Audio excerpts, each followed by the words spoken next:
Estás escuchando Conciencia Médica. Un espacio que valora tu vida. Bueno, llegamos al momento de la entrevista. Y hoy tenemos una entrevistada muy especial. Porque aparte es una amiga. ¿No? Una entrevistada de lujo y amiga, sí. Así que doble. Bueno, te cedo que la presentes. Bueno, hoy tenemos a la doctora Victoria Mendizábal, que fue nuestra profesora en la Pompeu Fabra. Aparte de Vicky, es bióloga. Hizo su posgrado allá con el doctor Maldonado, con Rafael Maldonado en España. Y bueno, estudiaste allá, también hiciste la maestría de la Pompeu.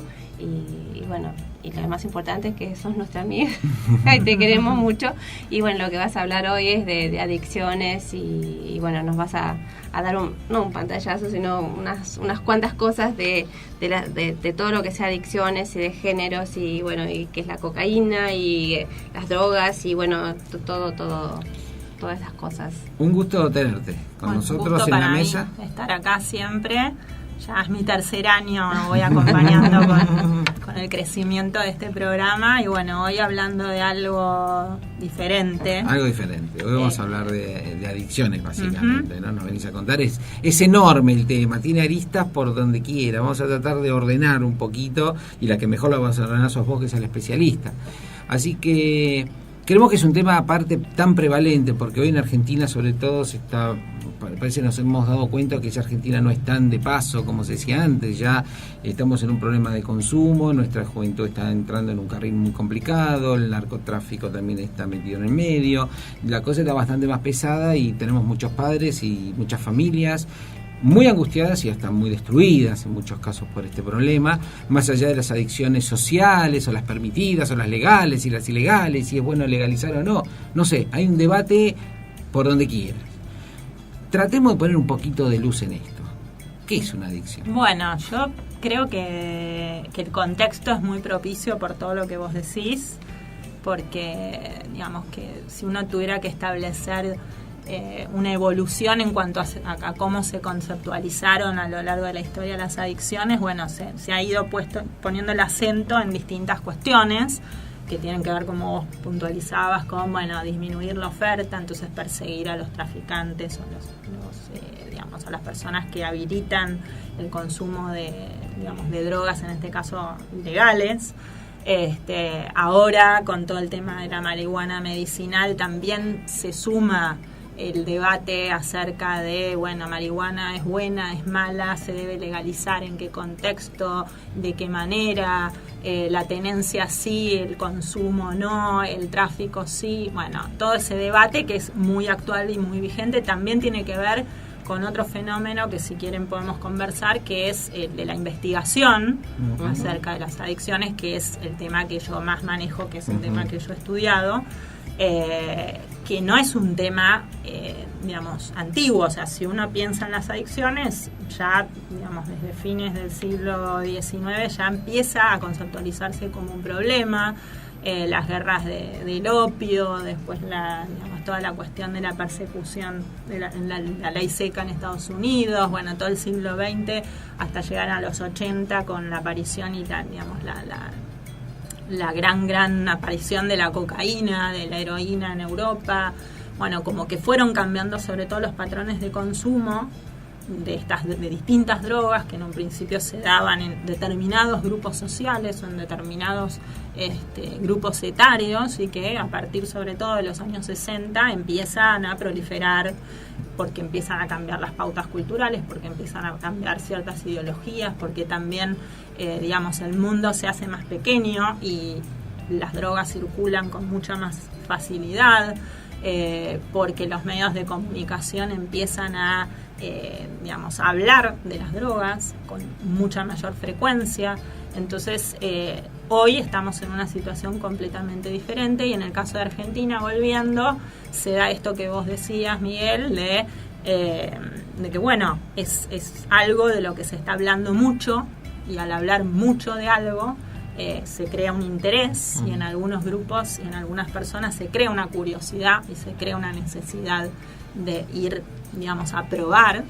Y esto es lo que antiguamente se hacía en Estados Unidos. Si no hablamos, de las drogas, nadie se va a interesar. Y esto es lo que se rompió. Claro. O sea, es imposible no hablar o que el Estado de alguna manera intervenga para no hablar. O sea, es algo de lo que todo el mundo está hablando, de lo que cada vez se va a hablar con mayor frecuencia. Entonces me parece que en este caso lo que hay que hacer es informar con respecto a qué son las adicciones, cómo se están pensando en este momento. Ya no es digamos, una conducta desviada o algo de unos pocos que tenían problemas mentales y entonces tenían que consumir drogas, sino que hoy por hoy lo que se piensa es que cualquier persona puede transformarse en un adicto o puede potencialmente tener un problema con las drogas, independientemente de su edad, de su procedencia, de su raza, de su género, claro, de todo, ¿no? Bueno. Un poco disparó también el tema tan cercano que Uruguay legaliza el consumo de marihuana, y claro, tan cerca que acá estaba flotando la idea de legalizar, ¿no? Y de golpe Uruguay sale con la ley, claro, entonces esto generó que muchos grupos dijeron, vieron, tenemos que legalizar nosotros también, y otras partes dicen, no, legalizar está mal. Es una discusión, pero eso por ahí sería una cuestión más legal. Vos dijiste bien, lo fuerte, lo más que manejás el tema de neurociencia. Neurocientíficamente, ¿qué nos pasa en la cabeza? Porque algunos son adictos y otros no. Bueno, vos dijiste que con cualquiera somos potencial, pero... Exacto, yo diría que hay dos grandes áreas o dos grandes maneras de pensar la adicción desde lo biológico, ¿no? Porque tenemos que decir que hoy por hoy se considera que la adicción es una enfermedad crónica del cerebro. ¿Sí? Y con esto, bueno, vos recién acá hablaban de la diabetes, una enfermedad crónica. Bueno, de alguna manera hoy las adicciones se conceptualizan de esa forma, ¿no? O sea, uno entra en un tratamiento para la diabetes y de repente no lo sigue más y tiene una recaída, y esto es igual. O sea, uno entra en un tratamiento para enfrentarse a una adicción, y todo fumador que alguna vez dejó de fumar lo sabe bien, puede volver a fumar, todo el tiempo puede volver a fumar. Eso está siempre latente, por eso es una enfermedad crónica, porque las drogas producen, no es que matan neuronas como se decía en algún momento la publicidad de los años 90, o no me acuerdo cómo se llamaba ese personaje, el Flecos, que decía que te mataba las neuronas. O sea, me parece que hay que ser un poquito más riguroso en las cosas que se dicen con respecto a desde lo biológico que producen, pero es sin duda que producen efectos en el cerebro. Y la característica principal que tienen todas las drogas que potencialmente pueden ser abusadas es que producen placer. Es decir, activan una región del cerebro que está relacionada con todo lo que son los estímulos placenteros. Y eso concretamente se relaciona con la liberación de un neurotransmisor que es la dopamina. Entonces, si fumamos un cigarrillo, se libera dopamina en un núcleo cerebral que es el núcleo accumbens. Si comemos, pasa lo mismo. Si hacemos algo placentero para nosotros, si tenemos sexo, todas las actividades placenteras generan, exactamente. Se puede ser adicto a un montón de cosas. Siempre se dice adicto a alguna sustancia, pero no es precisamente eso. De alguna manera se utiliza como una metáfora, ¿no? Claro. Soy adicto a... Pero desde el punto de vista enfermedad, esa metáfora tiene un correlato biológico, tiene un sustrato que se llama biológico, que son un grupo de neuronas, son una serie de circuitos, son una serie de transmisores, y también eso se puede modelar, que es lo que hacía yo, en animales de laboratorio, ¿no? Y la eterna discusión que, digamos, en el grupo de investigación en el que yo estaba, que, digamos, nosotros tratábamos con pacientes que eran ratones o ratas.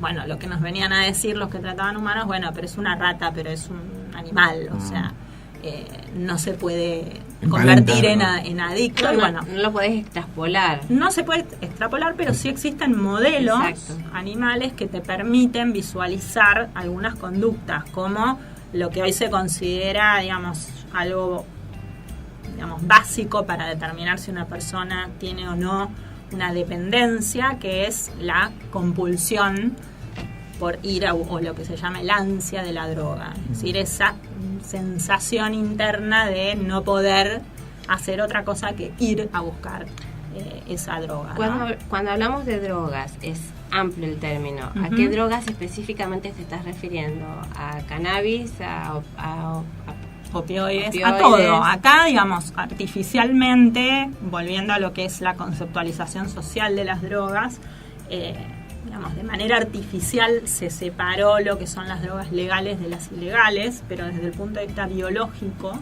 si uno hiciera una clasificación en cuanto a la peligrosidad o potencial adictivo de las drogas, la nicotina, que es una droga permitida, entraría en la misma categoría que la heroína, por ejemplo.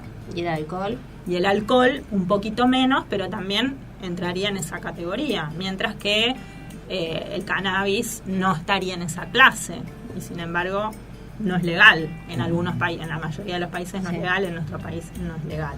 Entonces me parece que acá la cuestión es empezar a pensar en cuanto a los efectos que producen o al daño que pueden producir, porque bueno, si bien fumar no te va a meter preso, en principio, sí te puede generar, digamos, problemas de la salud muy complicados, que no necesariamente también son es la adicción, ¿no? Claro. Porque también hay que distinguir lo que es la dependencia, o sea, no todo consumidor es dependiente, incluso de drogas como la cocaína. O sea, esto es interesante. Por ejemplo, de una persona o de todas las personas que consumen cocaína, solo un 16% desarrolla dependencia a la cocaína. Con lo cual se puede llegar a ser adicto, pero no cualquiera puede llegar a ser adicto. Pero en principio no sabemos nosotros en qué grupo, quién le toca. En qué grupo nos vamos a quedar, ¿no? Otro tema de adicción está pasando con los psicofármacos. Argentina es de los países del mundo con mayor consumo de psicofármacos. Y ahí también, si yo no puedo dormir, si no me tomo la media pastillita no importa. Ahí hay otro ejemplo claro de lo que es lo permitido y lo no permitido. O sea, los psicofármacos son muy adictivos y sin embargo, digamos, se consiguen. Incluso, digamos, uno se las rebusca, entre comillas, para conseguir determinados psicofármacos que para los que uno necesita receta, y bueno, los termina consiguiendo, ¿no? Entonces, me parece que lo primero que hay que hacer es sacar esa etiqueta, ¿no? de droga ilegal o legal, y yo me quedaría, digamos, quizá por deformación profesional, con la cuestión biológica. Por supuesto que después hay otras cuestiones como el contexto social, cómo interacciona esa persona, que no es solo biología, sino que es un universo que tiene que ver con su psicología, su personalidad, su contexto social, su familia, su historia familiar, el país de origen, su cultura. O sea, todo eso también influye a la hora de su género, ¿no? No es lo mismo una mujer que un hombre frente a las drogas. Esto es algo de lo que tampoco se habla, ¿no? Qué lindo tema para el bloque que viene. Claro. Vamos a hacer un pequeño intervalo y quedamos con eso. Perfecto. La diferencia de géneros. Déjanos tu consulta a concienciamedica.conexion@gmail.com o comunicate al 4300 9470.